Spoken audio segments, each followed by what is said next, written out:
अगर तुम 10 अप्रैल को सुनो कि इंडिया मिडिल ईस्ट कॉन्फ्लिक्ट में एक्टिव हो गया है, तो शॉक मत होना। और एक बात, इस वीडियो में मैं एक ऐसा फैक्टर बताने वाला हूँ जो इंडिया का एंगेजमेंट ऑलमोस्ट सर्टेन कर देता है, इसलिए वीडियो स्किप मत करना। वेस्ट एशिया में टेंशन बढ़ रही है। इसराइल, ईरान, गल्फ कंट्रीज, और इसका डायरेक्ट इम्पैक्ट इंडिया पर पड़ रहा है। इंडिया ऑफिशियली न्यूट्रल है, लेकिन ग्राउंड रियलिटी कुछ और ही स्टोरी बता रही है। सबसे बड़ा रीज़न, ऑयल। इंडिया अपनी लगभग 85% ऑयल नीड्स इंपोर्ट करता है, और उसका मेजर हिस्सा मिडिल ईस्ट से आता है। अगर स्ट्रेट ऑफ हॉर्मुज ब्लॉक हो गया, तो इंडिया की इकॉनमी लिटरली हिट हो सकती है। पेट्रोल 200 तक जा सकता है। दूसरा फैक्टर, 80 लाख से ज़्यादा इंडियंस गल्फ कंट्रीज में काम करते हैं। यूएई, सऊदी अरेबिया, कतर, ये सिर्फ कंट्रीज नहीं, लाखों इंडियन फैमिलीज की लाइफलाइन है। वॉर हुआ तो इवैक्यूएशन मिशन चलाना पड़ेगा, जैसे यूक्रेन में ऑपरेशन गंगा हुआ था। अब एक harsh reality, Indian lives already risk में हैं।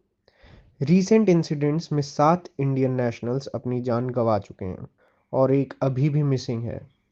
आबू धाबी में एक इंडियन की डेथ हुई अटैक में, और एक और इंडियन इंजर्ड हुआ था, जो अब डिस्चार्ज हो चुका है। इंडिया को अपने लोगों को वापस लाने के लिए ऑल्टरनेट रूट्स यूज करने पड़ रहे हैं।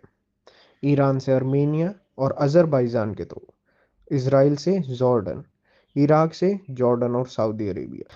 ये फैक्टर इंडिया को एक्टिवली इन्वॉल्व होने पर मजबूर करता है, क्योंकि ये सिर्फ जियोपॉलिटिक्स नहीं, अपने लोगों की जान का सवाल है। मिडिल ईस्ट सिर्फ ऑयल नहीं देता, ये इंडिया का बड़ा ट्रेड पार्टनर भी है। अगर कन्फ्लिक्ट बड़ा हुआ तो इंडिया की इकॉनमी डायरेक्टली हिट होगी। सबसे ट्रिकी पार्ट, इंडिया दोनों साइड्स का दोस्त है। एक तरफ इसराइल, जो कि हमारा डिफेंस पार्टनर है, वहीं दूसरी तरफ ईरान, जहां इंडिया ने छाबहार पोर्ट डेवलप किया है। अब अगर दोनों लड़ते हैं, इंडिया किस साइड जाए?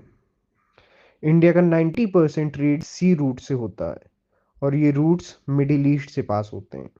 रेड सी और होर्मज में अटैक या टेंशन का मतलब सप्लाई चेन कोलैप्स। इसलिए इंडिया को अपनी नेवी तक डिप्लॉय करनी पड़ सकती है। फर्दर, यूएसए, रशिया, चाइना, सब अपनी पोजीशनिंग कर रहे हैं, और इंडिया को एक राइजिंग पावर के रूप में देखा जा रहा है। मतलब प्रेशर है, न्यूट्रल रहना इतना इजी नहीं है। तो क्या इंडिया वॉर में घुसेगा? सिंपल आंसर, डायरेक्ट वॉर नहीं, लेकिन कंप्लीटली दूर रहना भी पॉसिबल नहीं है। इंडिया को एक टाइट रोप वॉक करना है, अपने इंटरेस्ट बचाते हुए, किसी साइड ओपनली सपोर्ट किए बिना। अगर ऐसे डीप एनालिसिस चाहिए, फॉलो करो नेक्स्ट वीडियो में। मैं बताऊंगा कि अगर वॉर एस्केलेट हुआ तो इंडिया पर एग्जैक्टली क्या इम्पैक्ट होगा।